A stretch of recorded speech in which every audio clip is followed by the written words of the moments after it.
Google data సెంటర్లు మన విశాఖపట్నంలో ఏదైతే అదానీ వాళ్ళతో కలిసి పెడుతుండటం, ఓ 1,00,000 కోట్లు, అది అదానీ కాదు గూగుల్ మాత్రమే అని వీళ్ళు, లేదు గూగుల్తో పాటు అదానీ అని కరణ్ అదానీ ఉపన్యాసం ఇదంతా చూసాం.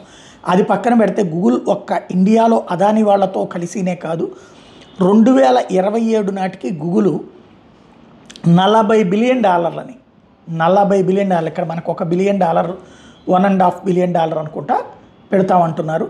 అక్కడ $40 బిలియన్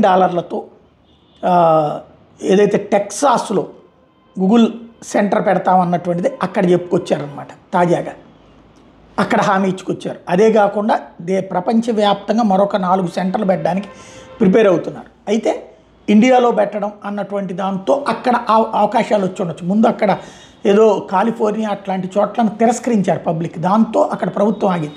వెంటనే మనం ఇక్కడ పిలిచి మరి భూములు ఇవ్వడంతో పాటు చీఫ్ అండ్ వెస్ట్కి ఇస్తామనేటప్పటికి ఇప్పుడు అక్కడ కూడా ఇస్తున్నట్టున్నారు.